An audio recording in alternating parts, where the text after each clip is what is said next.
አለይኩም ወራህመቱላሂ ወበረካቱ። ውድና የተከበራችሁ ውድ ቤተሰቦቼ እንዴት ናችሁልኝ? እኔ ያለውኝ አልሐምዱሊላህ። እንደውም ከሳነጎነቺ ሰላም ብያለሁ። ሁላችሁም ባላችሁበት ሰላማችሁ ይብዛልኝ። እባካችሁ ለቤት አዲስ ከሆናችሁ ሰብስክራይብ አድርጉ። በየጊዜ አዳዲስ ቪዲዮ ሲለቅ እንዲመጣላችሁ። ቪዲዮን ሲጀምሩ ደግሞ በላይክ ጀምሩት። ውድ ቤተሰቦቼ ቪዲዮን እስከ መጨረሻ እዩት። ነባሮቹ ደግሞ በሼር አበረታቱኝ። እነሆ ዛሬ አዲስ ነገር ይዘን መተናል። ያው በአሞቴ ጉዳይ ነው፣ በሉል ጉዳይ ነው። አሞቴ ምንድን ነው ያላችሁ ልጆች አላችሁ። አሞቴ የሚባል ጎሳ አለ ተባለ። የሉል እናት ጎሳ፣ የሉል እናት ጎሳ።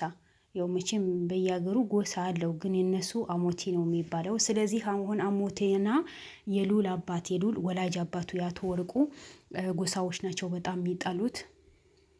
ስለዚህ እነዛ አሞቴ የሚባሉ ሰዎችን በጣም ኃይለኛና ሀርድ ናቸው። የሉል የአባቱ ዘመዶችን በየቦታ ተደብቀው ተሸፍነው ያሉ ሰዎች ናቸው። ነፃነትን አጥተው ግማሻቸው አገር ቤትን ለቀው ወደ አዲስ አበባ መጥተው የሚኖሩ ልጆቻቸው ደግሞ በየቦታ ተደብቀው ያሉ ሰዎች ናቸው። ምክንያቱ ለምን ብትሉኝ የአሞቴ የሚባሉ ሰዎችን በጣም ኃይለኛና ሀርድ ስለሆኑ እነዛ ሰዎች ስለሚያጠፏቸው ነው ተደብቆ የሚኖሩት። ስለዚህ ይሄ ነገር ያው እንደምታውቁት ሉል ሚዲያ ላይ እንዳወጣው ታውቃላችሁ። የዛሬው ደግሞ በጣም አስገራሚ የሆነ ነገር ነው። ዳንኤል ማለት የአሞቴ ልጆችን እናት አባታቸው በመጀመሪያ ሁኔታ በሌላ በኩል አድርጎ ያጠፋቸውና እንዲሞቱ ያድርግና የእነሱ ልጆች ሰብስቦ በጎ አድራጎት እንደሆነ ከፍቶ የማዳጎ ልጆችን ብለው ይቅርታ ግን ብሎ ሰብስቦ ነው እሱ ጋር የሚኖሩት። አባታቸው እኔ ነኝ እናታቸውም እኔ ነኝ ብሎ ነው የሚያሳድጋቸው። እነዛ ልጆች ናቸው ዛሬ እያንዳንዳቸው ከዛ ከማዳጎ ከድርጅት ውስጥ እንዲወጡ ሉልም ሆነ ብሩክም ሆነ እንትና ማን ነው ስሙ አንደኛው ጋዜጠኛውም ያወጡ ያሉት። ዛሬ ደግሞ አንዷ እናቴም አባቴም ዳንኤል ናቸው ብላ አምና የተቀመጠች ሴት ናት። ዛሬ ጉድ ያልተሰማ ጉድ እንደወጣ እንደ ሉል ቅስሟ የተሰበረ፣ እንደ ሉል ልቧን የተሰበረ፣ እንደ ሉል ያዘነችበት ቀን ነው ዛሬ። እናቷና አባቷ በጎሳቸው አሞቴ ናቸው። ግን የእሷ እናት አባቶቿ አቶ ዳንኤል የሚባል ሰውዬው እንዲሞቱ ትእዛዝ አውጥቶ ሞቱ። በሰው እጅ ነው የሞቱት። እሷ ግን ሜዳ ላይ ጫካ ውስጥ ተጥላ የማደጎ ልጅ ነች ተብላ ነው አቶ ዳንኤል ጋር መታ ድርጅት ውስጥ ያደገችው። አንድ እናት ደግሞ ከባልዋ ጋር ተጣልታ ተለያይታ አዲስ አበባ ባልዋ ለመበቀል ባልዋ ከገጠር ትቶ ወደ አዲስ አበባ መጥቶ ነበር። ባልዋ ለመበቀል ብላ ከዳንኤል ጋር ግንኙነት ፈጥራ አዲስ አበባ መታለች። ስለዚህ ዛሬ ብዙ ሚስጥሮችን ያወጣች እሷ ናት። ትላንት እንዳያችው የሆነ ቤት ከዳንኤል አምልጦ የወጣ እኔ ካሁን በኋላ በቃኝ። ከዳንኤል አምልጦ የወጣው የዳንኤል ወንድም ነው፣ ታላቅ ወንድም ነው። ካሁን በኋላ እኔ ወንጀል መስራት በቃኝ። ካሁን በኋላ እኔ ወንጀል የሚባል ነገር ለመስራት አልፈልግም። ከዛሬ ጀምሮ እኔ ከወንጀል ነፃ ነኝ ብሎ እያንዳንዱ ነገር እጁ አንስቶ ሚስጥርን ያካፈለ ነበር። ያ ሰውየው ለመከታተል ነው ባለቤቱ ናት መታ አቶ ዳንኤልን አግብታ የምትኖረው ነበረው። ስለዚህ ከአቶ ዳንኤል ጋር ደግሞ እጅ ከፍንጅ ናቸው። እሱ ሁሉም ነገር አድርጊ የሚላት ነገር በሙሉ ታደርጋለች። ትላንት የሆነ ቤት ደም ሲቀቡ 2 ልጆች ተይዘዋል። ፍቅረኛሞች ናቸው። በመጨረሻ ደግሞ ልጅቷ ምንም ነገር አላምንም ብላ ነበር። ልጁ የፍቅረኛ የእናት ናት፣ እዛ ግቢ ሂዳችሁ ደም መቅባት አለባችሁ። ደም የሚቀባው ደግሞ እዛ ሰው ሊሞት ነው። በቃ ማስጠንቀቂያ ነው። ግቢውን በር ደም ተቀብቶ ግቢው ላይ እና የግቢው በር ላይ ደም የሚደፋው የተባለው እና ለምንድን ነው ተብሎ ያ ሚስጥር ዛሬ ወጥቶ ስትጠየቅ ጊዜ አንድ ሰው ሊሞት ወይ ሊገደል ከተፈለገ መጀመሪያ ግቢው ላይ በር ይቀባል ነው ያለችው። ስለዚህ ትላንት እናቴ ናት ዳንኤል አባቴ ነው ብላ ያዙኝ ልቀቁ ያለች ሴት እናት አባቶቿ በዳንኤል እጅ ነው ያጣችው። በህይወት የሉ። ግን እሷ የማደጎ ልጅ ናት። እቺም እናትሽ ነኝ ብላ ነው የምታሳድጋት ነበረው። ዛሬ ደግሞ አሌክስን ሚስጥሩ አወጣባት። እውነቱን ተናገሪ፣ ሚስጥሩን ሳትነግራት በፊት ተናገሪ ያላትና በብዙ መከራና ስቃይ ተናገረች።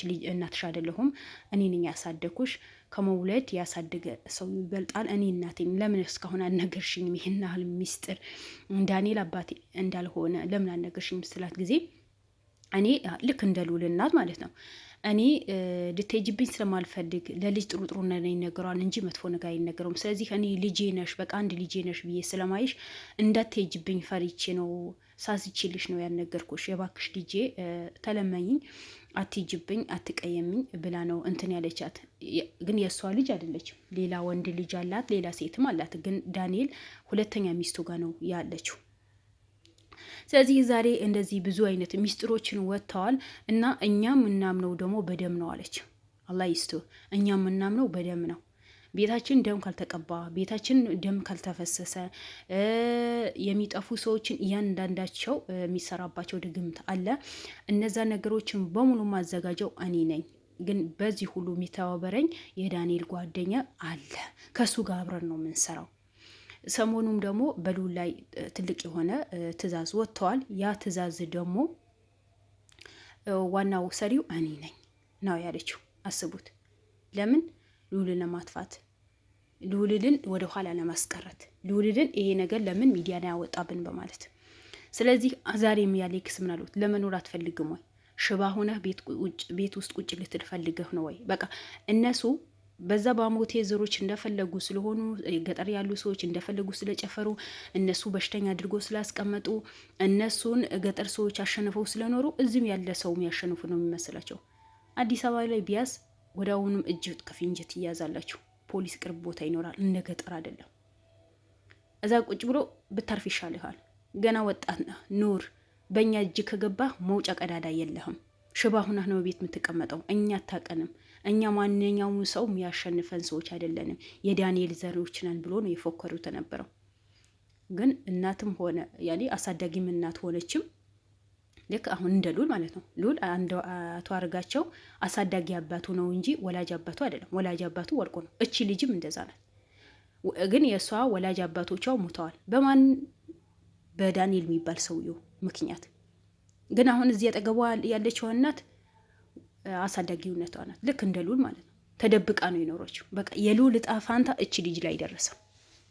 ስለዚህ ውድ ቤተሰቦቼ እነዚህ ጎሳዎችን ነገ ስራቸው መቼ ማያልቅ፣ ራስ በራሳቸው የሚጋቡ፣ ራስ በራሳቸው የሚባሉ፣ ራስ በራሳቸው ህይወታቸው የሚያጠፉ ሰዎች ናቸው። ከየት እንደተፈጠሩ ከየት እንደመጡ ራሳቸው ነው የሚያውቁት። ሰው ቢያንስ የሆነ የተለየ አስተሳሰብ ይኖረዋል። ያደገ ሲመጣ የተሻለ ሲመጣ ቢያንስ እንኳን ወጣቶችን ከዚህ ድርጊት እንዲወጡ፣ ጥሩ ትምህርት እንዲማሩ፣ ለህዝባቸው እንዲቆሙ፣ ይሄ መጥፎ ድርጊት ነው ይቅርባችሁ ብሎ ማስተማር ሲገባቸው ወጣቶቹ እዚህ ውስጥ ተዘፍቀው እንዲኖሩ ነው የሚያደርጓቸው። ሀይ ቢያንስ ወጣቶች አትነቁ እንዴ? እንደዚህ አይነት መጥፎ አይነት ድርጊት ሰው በአሁኑ ሰዓት እኮ ሁሉም ሰው ነቅተዋል እኮ። እሺ እነዛ ሰዎች የድሮ ሰዎች ናቸው፣ የገጠር ሰዎች ናቸው፣ አደረጉ እንበል። አሁን እናንተ ቢያንስ ብዙ ነገር ተሻሽለዋል። በቃ ሰው በአቅሙ ይኖር፣ ህግ ይከበር፣ ማንኛው ሰው እንደ ሰው መኖር አለበት ተብሎ በታወቀበት ሰዓት፣ ሁሉ ነገር ይፋ በወጣበት ሰዓት፣ ህግ እንዳለ በታወቀበት ሰዓት እናንተ ግን የድሮ የአያቶቻችን ይዛችሁ የከሌ የከሌ ጎሳ ነው እከሌ የከሌ ጎሳ ነው ብላችሁ ሰው በመሆኑ ብቻ ማመን አለባችሁ።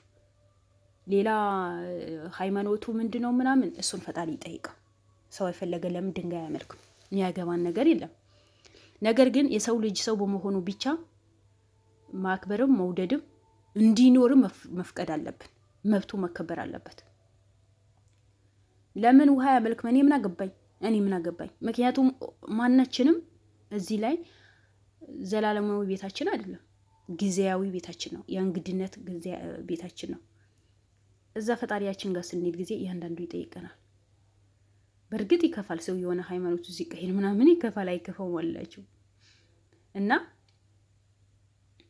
ግን የሆነ በማያገባን ነገር ገብተንን የሰውን ቀስም ባንሰብር፣ ሰውን እንዳይኖር ባናደርግ፣ ለምን ሰውን እንደዚህ ያደረገ ባንል አግባብ አይደለም።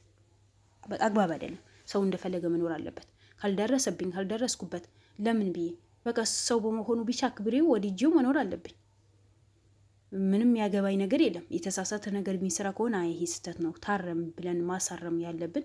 አሁን እናንተ ወጣቶች ከደረሳችሁ በኋላ ልክ እንደሉ ሆናችሁ ይሄ ነገር ስህተት ነው፣ በህግ ያስጠይቃቸዋል፣ መመለስ አለባችሁ፣ ይቅርብን፣ ወንጀል ነው ብላችሁ መናገር ሲገባችሁ እናንተም አድርጉ የተባላችሁ ነገር ሂዳችሁ ደም ትቀባላችሁ፣ ሰው እንዲሞት ታደርጋላችሁ፣ እናትና ልጅ ትለያያላችሁ፣ ባልና ሚስት ትለያያላችሁ፣ ልጅ አላባትና አለናት እንዲያድጉ ታደርጋላችሁ። ለምን ተብሎ። ስለዚህ የአሞቴ ዝሮች በጣም ከባድ ናችሁ፣ በጣም እንደዚህ ናችሁ፣ በጣም የገነነ ነው ማንነታችሁ የወጣው። እንግዲህ ራሳችሁን ጠብቃችሁ እኛ ብንሞት ደስ ይለናል ወይ ወይስ እኛ ልጃችን ጥለን ብንሄድ ደስ ይለናል ወይ? አይለን። በቃ ልጃችን ራሳችን ማሳደግ አለብን እንደምትሉ ሌላ ሰው ልጁን ማሳደግ አለበት። ስለዚህ እባካችሁ ከዚህ ነገራችሁ ተቆጠቡ፣ ተለመኑ። ያው ያንዳንዳችሁ ተለቅማችሁ እስር ቤት የገባችሁ ስለሆነ በነገራችን ላይ የዳንኤል ተላላኪዎችን ዳንኤል አድርጊ ያላትና በየቤት ሂዳ እንደምትቀባ ዋናዋ ሴትዋ በቁጥጥር ስር ውላለች እላቸዋለሁ። ውድ ቤተሰቦቼ ብዙ አዳዲስ ነገሮች እየወጡ ነው። በቀጣይ ቪዲዮ እንገናኝ። እስከዛ አበረታቶኝ እወዳቸዋለሁ። ባይ ባይ። መልካም ምሽት።